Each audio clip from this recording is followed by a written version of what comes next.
Pues a mí me tocó dar el tema que se llama el Evangelio de Pablo.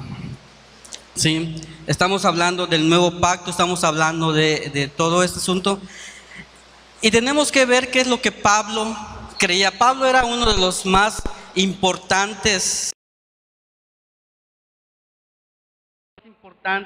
escritores del Nuevo Testamento. Escribió casi todo el Nuevo Testamento y todo el Nuevo Testamento habla acerca de lo mismo, acerca del nuevo pacto versus ley. ¿Sí? Entonces van a escuchar mucho que estamos hablando acerca de la ley y del nuevo pacto, pero es algo que tenemos que comprender muy bien para que no nos vayamos por error, ¿sí? Hemos visto mucha gente que ha dicho, bueno, pues como ya no estoy en la ley, pues ya tengo mi licencia de pecar, ¿no? Ya puedo ir y usarla. Y después vengo, pero no se trata de eso, el hacer a un lado la ley, se trata acerca, bueno, ahorita lo vamos a leer muy bien. Vamos a abrir nuestras Biblias en Gálatas.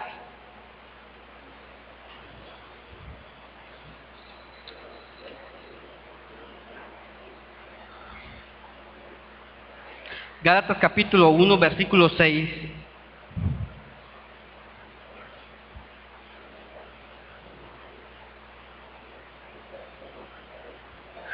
Aquí es Pablo hablando a los Gálatas. Dice Pablo, estoy maravillado de que tan pronto os hayáis alejado del que os llamó por la gracia para seguir un evangelio, ¿qué? ¿Un evangelio qué? Diferente. Pablo estaba, si leen el libro de Gálatas, Pablo estaba extremadamente molesto. Estaba casi indignado por lo que estaba pasando allá con los Gálatas. Y escribe una carta que es, yo diría, si lo llevamos a estos tiempos, es demoledora para el apóstol Pedro, ¿no? Porque le dice allá un montón de cosas al apóstol Pedro que estaba haciendo mal. Entonces, Pablo estaba diciendo, estoy maravillado de que tan pronto os hayas alejado del que os llamó por la gracia de Cristo para seguir un evangelio diferente. Y tenemos que entender que de dónde viene Pablo, qué es lo que hacía Pablo para llegar a este punto. Más adelante vamos a ver cuál era el evangelio de Pablo. Pero ya tenemos que entender qué estaba pasando en este momento. ¿Sí? Como acaba de predicar Armando, estaba pasando que el judaísmo había entrado otra vez al cristianismo, al evangelio puro, y estaban obligando a los nuevos creyentes a circuncidarse, que eran costumbres judías.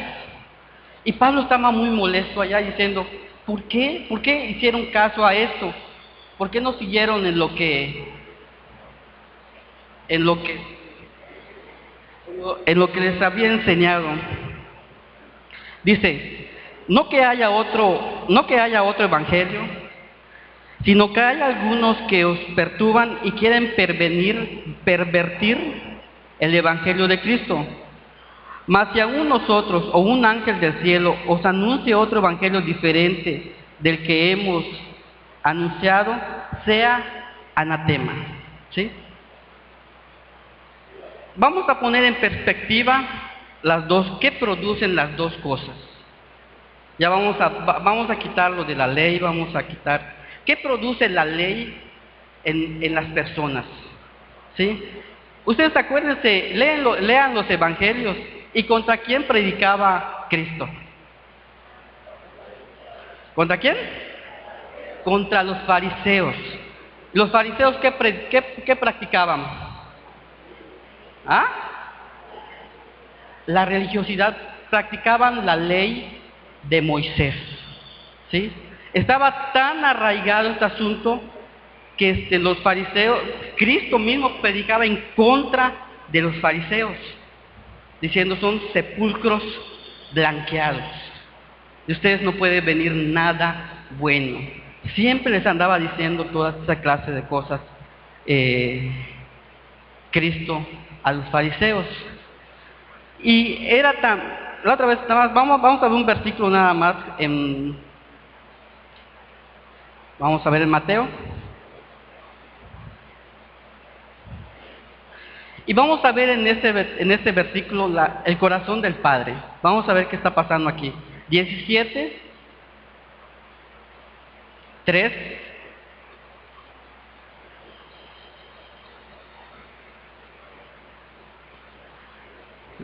Mateo 17, 3, del 1 al 5. ¿Ya lo tienen? Dice: He aquí, les aparecieron Moisés y Elías hablando con él. Bueno, vamos a poner en contexto. Estaban en el monte de la transfiguración. Jesús lleva a sus discípulos, a Jacobo y a Juan, y se aparta él a orar. Y de repente,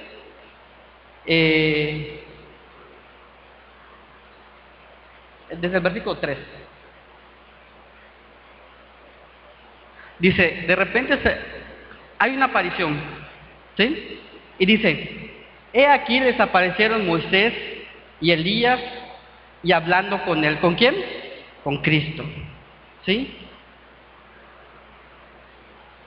Y yo leyendo allá decía, bueno, ¿por qué Moisés y por qué Elías se le aparecieron a Cristo? Porque Moisés representa la ley y Elías a los profetas. Los judíos tenían a Moisés como ¿cómo se llama? El mero mero, porque era el que escribió la ley. Y a Elías como el gran profeta salvador que ellos esperaban. Entonces le aparecen esos. El versículo siguiente dice: Entonces Pedro dijo a Jesús, vean la mentalidad de una persona bajo la ley. Dice: Entonces Pedro dijo a Jesús, Señor, bueno es para nosotros que estemos aquí. Si quieres, hagamos 3 enramadas para ti. Hagamos 3 enramadas, una para ti, una para Moisés y otra para Elías. ¿Qué fue lo primero que hizo Pedro? Poner su vista, ¿sobre quién? Sobre los hombres, dividió la gloria de Cristo en 3. Dijo, vamos a hacer 3 enramadas. Una para Moisés, una para Elías y una para ti, para que no te chivees. ¿Sí? ¿Sigue? Dice, y mientras él aún hablaba, ¿quién hablaba? Pedro. Dice, una nube de luz los cubrió, y aquí una voz de la nube que decía: Este es mi Hijo amado, en quien tengo complacencia. ¿A él qué? Oíd. O sea, en ese mismo instante el Padre, Cristo no tuvo que decir nada. El Padre habló y dijo: a ver, no se confunda, Pedrito, espérate. Aquí el bueno es Cristo, es mi Hijo. A Él vas a oír, solamente a Él. Porque esa parte está clara, ¿sí? Entonces, de una vez para allá, el Padre está diciendo, espérate, ni Moisés, ni Elías. ¿Quién es? Cristo. Es el único al que vas a oír, porque en Él tengo complacencia, ¿sí? Ahora, Pablo estaba muy molesto hablándole a los Gálatas, porque es la naturaleza del hombre hacer lo que los demás quieren escuchar. Como decía Armando no hace ratito, entran a la máquina, ya todos saben qué hacer, pero realmente no sabemos si su corazón está bien o no, si no sabemos qué está pasando aquí en lo más íntimo de la persona, de nosotros mismos, aún de nosotros, ¿sí? Y Pablo dice, lo que produce la ley en la gente, en nosotros, se llama orgullo. ¿Sí? ¿Cuántos han visto a esos hermanos que les llamamos legalistas? ¿Cuántos han conocido a un hermano legalista?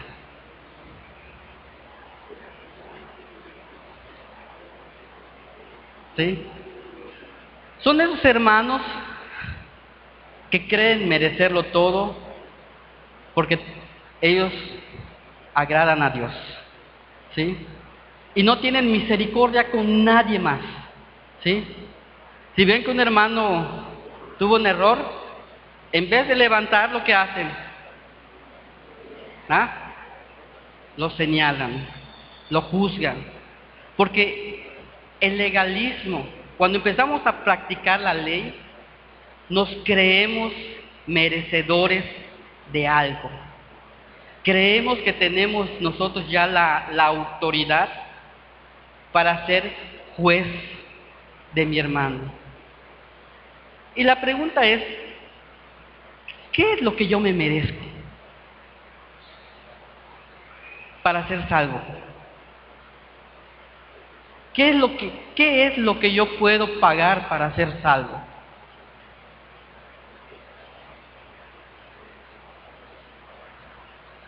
Nada. Es una salvación tan grande que no tiene precio, ¿sí? Es una salvación tan grande que, mira, yo ni con mi vida, porque ni es mía, es de Dios, ¿sí? Entonces es ahí cuando Pablo estaba muy molesto, porque lo que estaba entrando a la iglesia se llamaba orgullo, se llamaba ley, se llamaba confiar en el hombre, confiar en una ordenanza. Estaban diciendo, a ver, circuncídate o no eres cristiano, o no eres. Y es lo que Pablo estaba muy enojado, porque estaba entrando la ley en ese asunto. Vamos a ver ahora, siempre en Gálatas.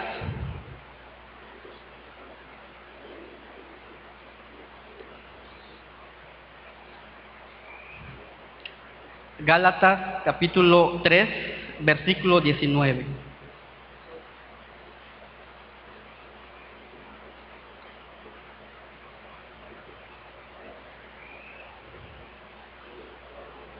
Dice, entonces, ¿para qué sirve la ley? ¿Ok? Fue añadida a causa de las transgresiones, hasta que viniese la simiente a quien fue hecha la promesa, y fue ordenada por medio de los ángeles en mano de un mediador. ¿Qué se ven? Y el mediador no lo es uno solo, pero Dios es uno solo. O sea que el mediador era ¿quién? Moisés. ¿Sigue, Benito? 21.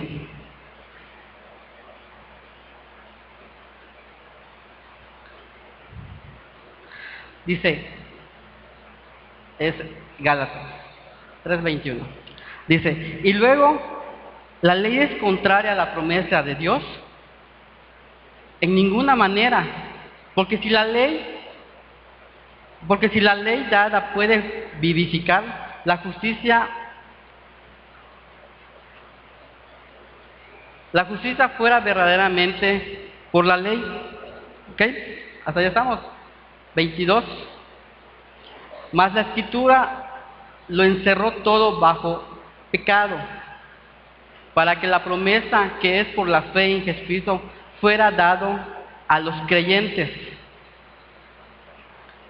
Vamos a ver. Sigue, Benito, por favor.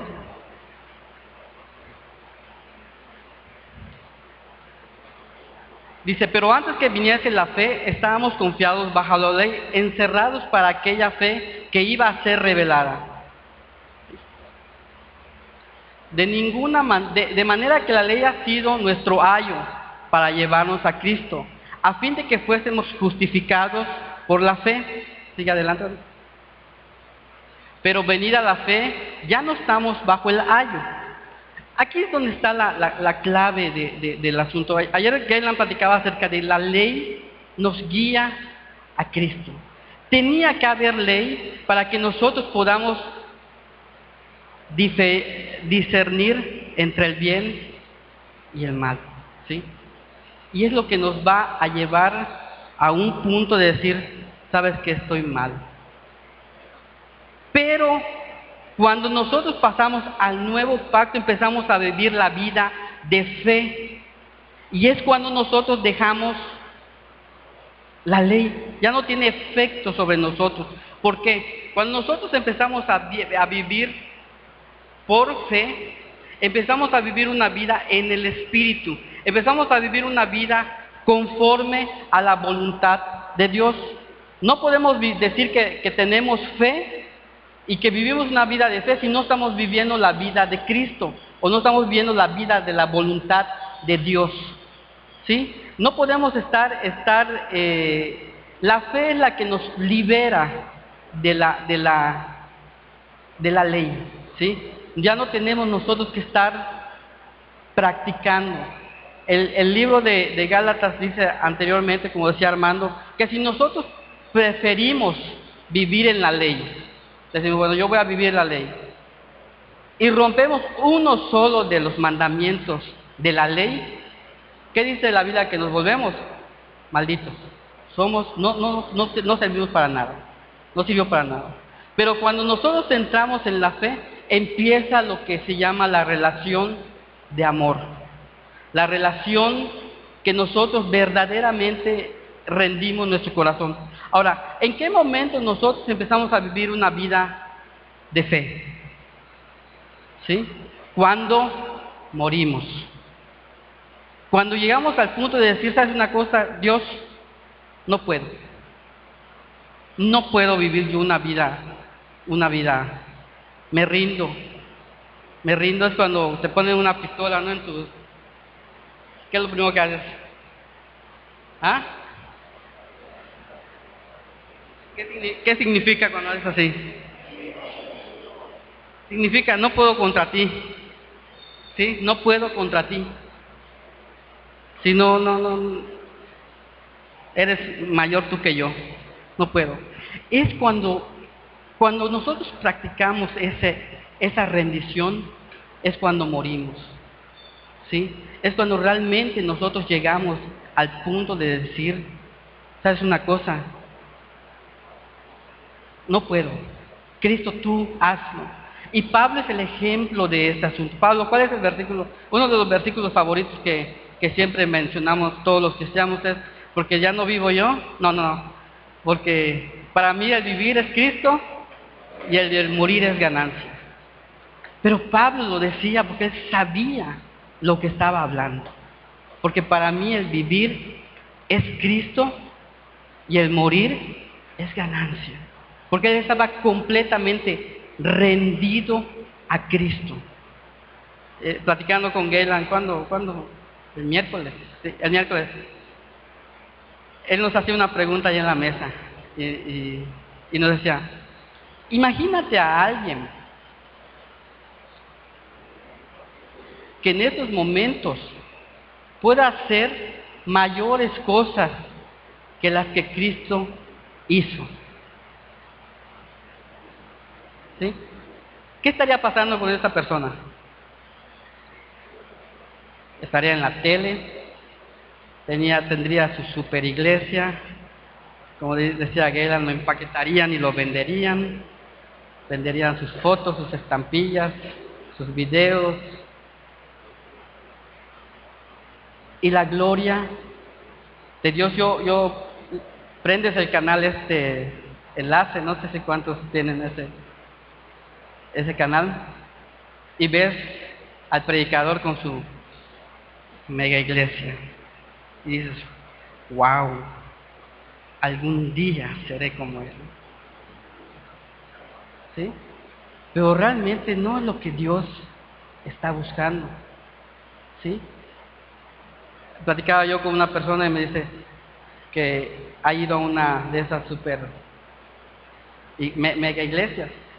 Dice, tú entras y así como entras, sales. ¿Sí? No hay nadie que te diga, te invito a mi casa, vamos a comer, vamos a eso. Tú entras y sales nada más. Eres un número nada más. Ahora, lo que la gran cosa que que Cristo nos llamó a hacer es hacer discípulos. ¿Qué es hacer un discípulo? ¿Mm?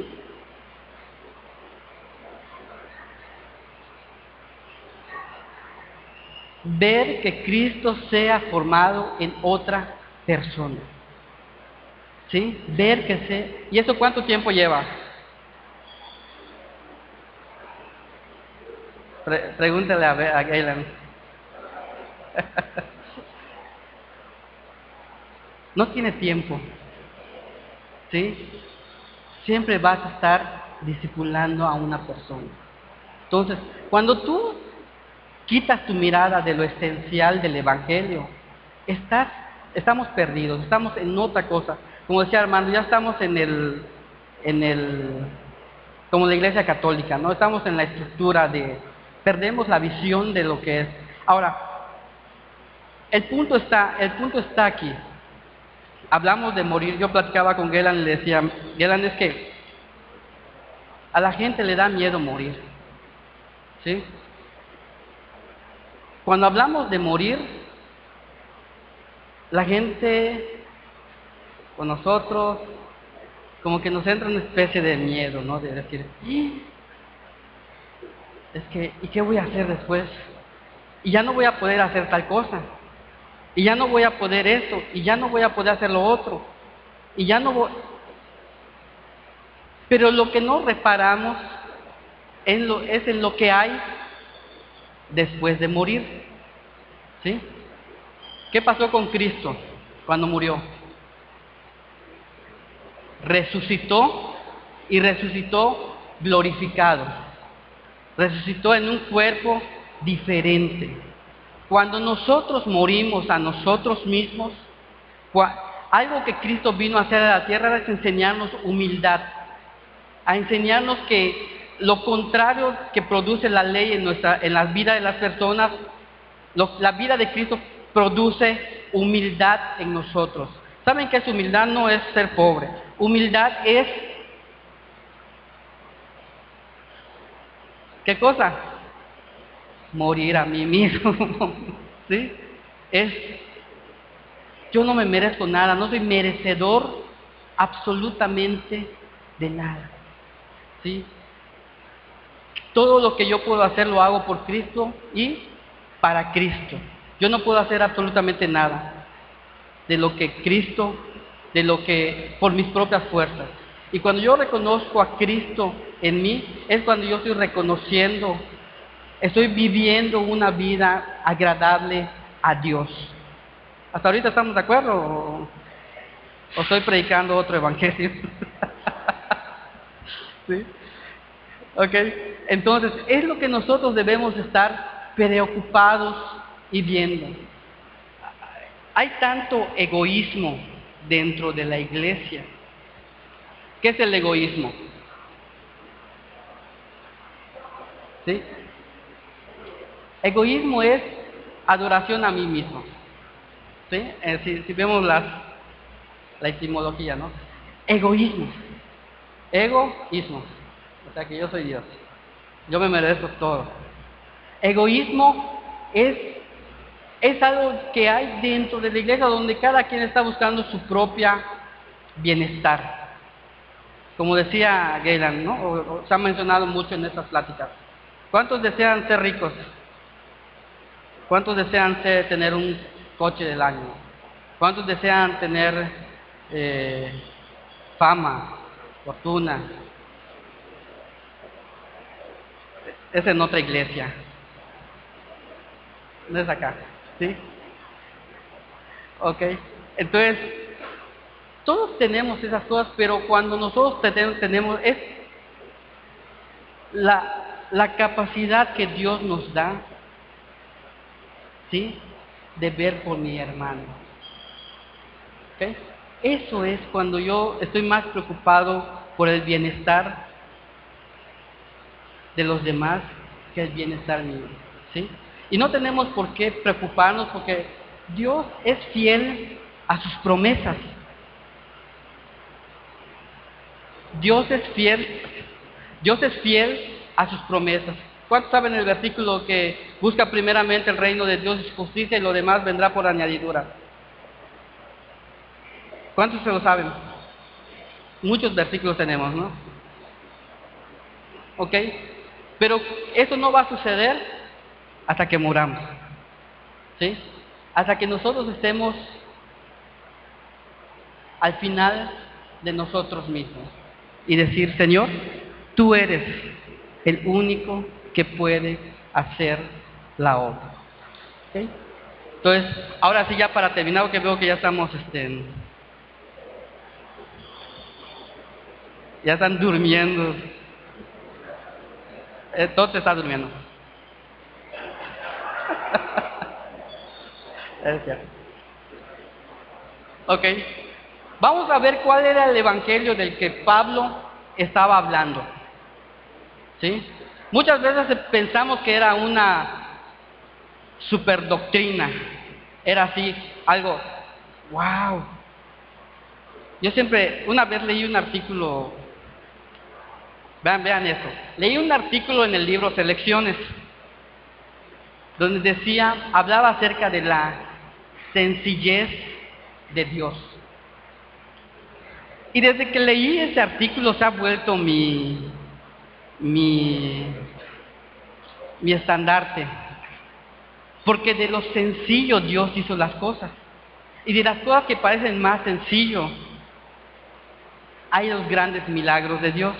Decía este artículo, decía, es que no nos damos cuenta de los milagros que pasan a nuestra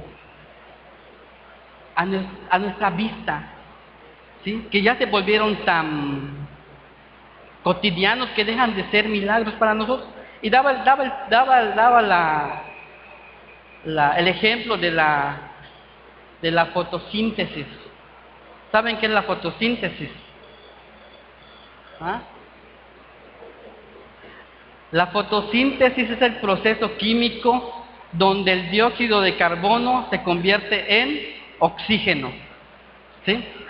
¿Y sabe dónde encontramos este milagro? ¿Ah? Salta aquí a la puerta, está ocurriendo ahorita.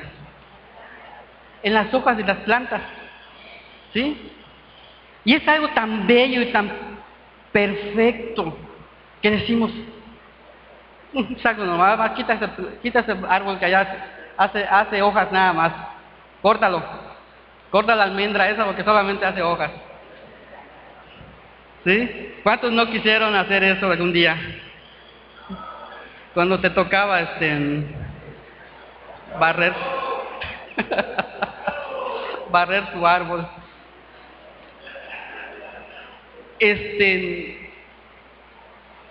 Son las sencilleces de Dios.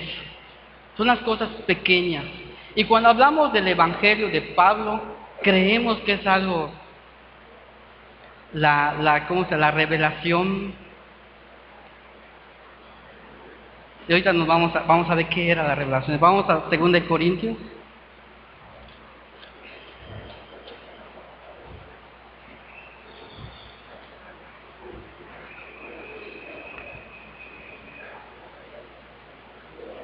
Primera. 1 Corintios 15.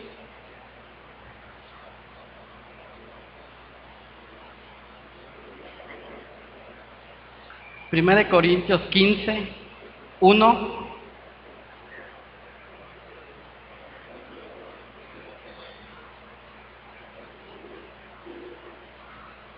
Dice, además os declaro, hermanos, el evangelio que os he predicado, el cual recibisteis, en el cual también perseveráis, para el cual asimismo, si retenéis la palabra que os he predicado, sois salvos, si no creísteis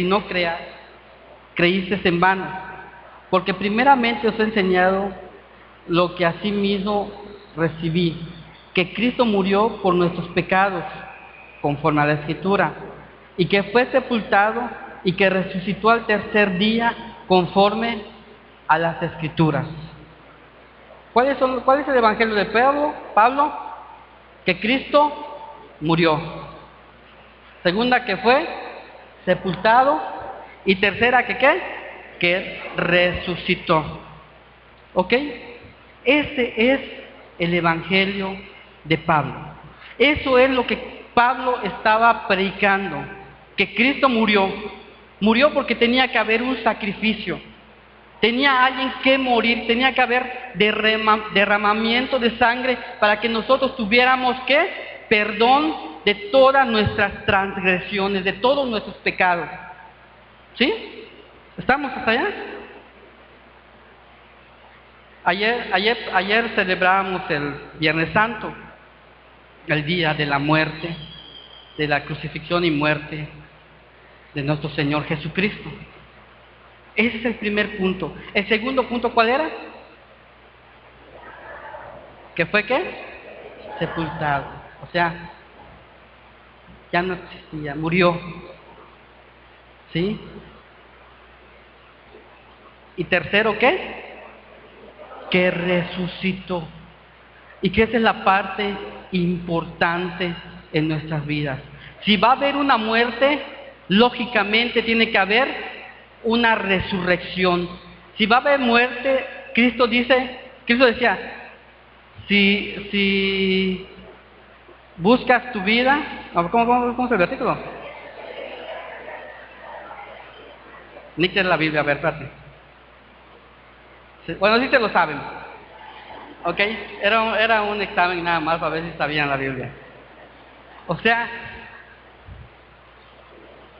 el que busca su vida la perderá. ¿Ok? Y el que pierde su vida la hallará. O sea, cuando tú mueres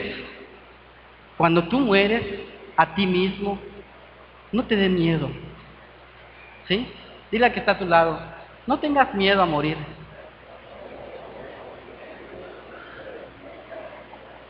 ¿Sí? No tengamos miedo a morir. ¿Por qué?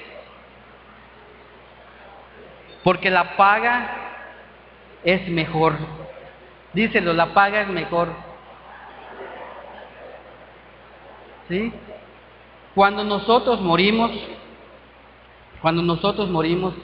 Cristo vive. ¿Ok? ¿Y qué prefieres, vivir tú o que Cristo viva? ¿En dónde hay mayor gloria? ¿En ti mismo o en Cristo? En ti. En Cristo.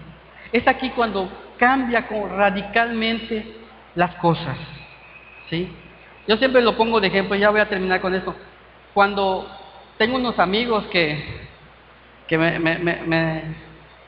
me da risa, Cristo compara siempre a la iglesia con un matrimonio, ¿no? Él dice que Él es el novio y la iglesia es la novia. Ok. Tengo unos amigos que no son cristianos, pero uno le gustaba mucho la música rock, y a la otra le gustaba la música banda. Y yo decía, ¿cómo va a terminar este asunto, no? Pues terminó en que al rockero le empezó a gustar la banda. ¿Sí? ¿Qué significa eso? Que murió a su gusto. ¿Y ustedes creen que le dolió? ¿Ah? Un poquito nada más. ¿Saben por qué? ¿Saben cuál es el secreto? Porque estaba enamorado.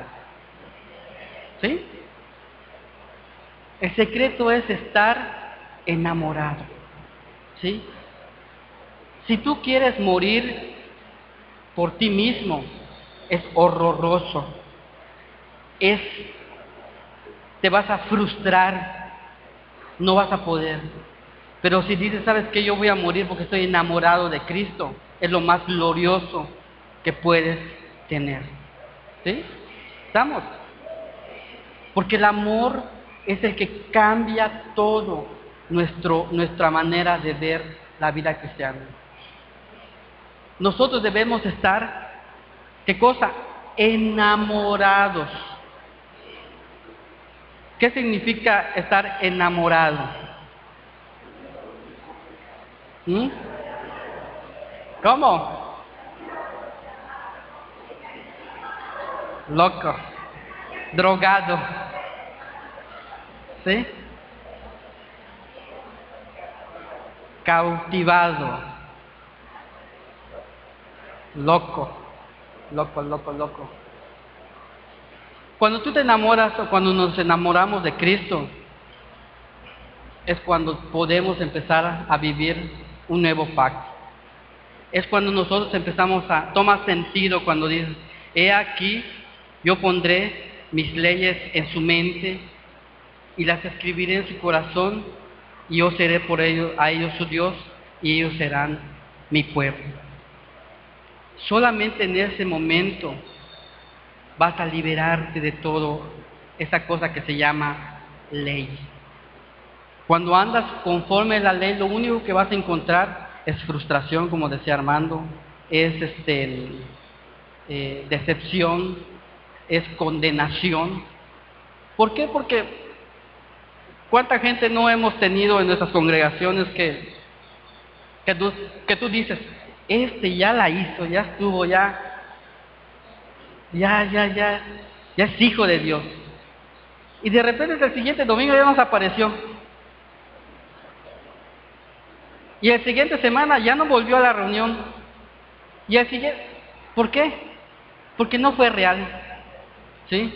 Alguien que es cautivado por Cristo se vuelve real, se vuelve una relación, se vuelve algo de amor, algo que no puede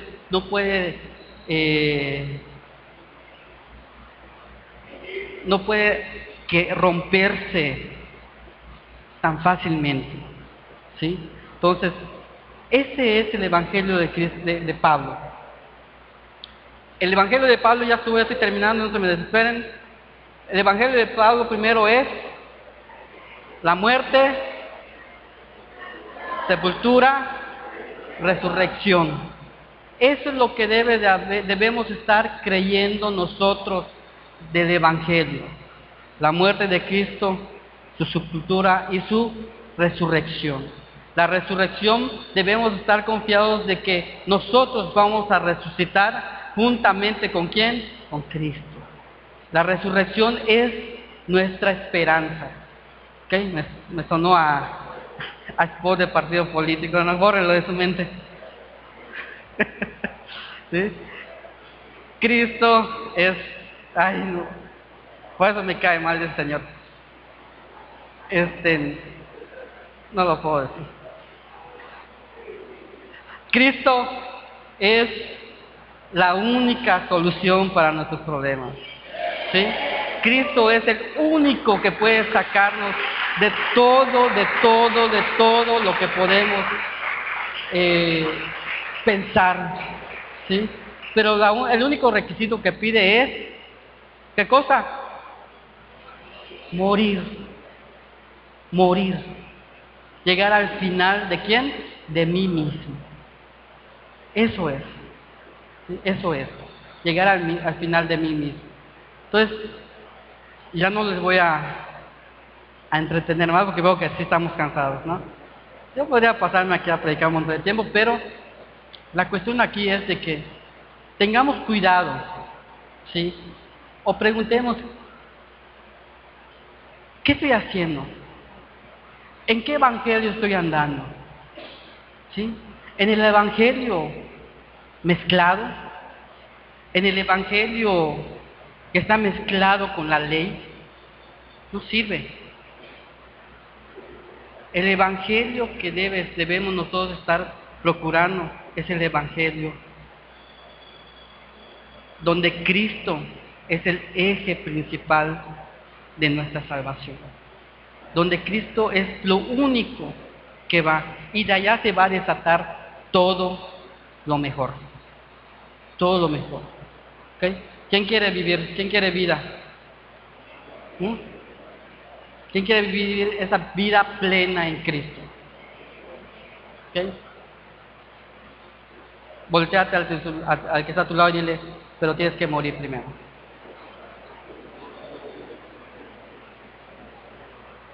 ¿Sí? ¿Sí me comprendieron? ¿Sí? Ya va que yo me vaya, yo me quite ese peso. ¿Sí me comprendieron? ¿O lo están diciendo nada porque tienen hambre? Ah, no, entonces no. Ok, pues todo lo demás que tenía yo preparado, pues ya lo predicaron mis hermanos y no tiene caso que yo lo vuelva a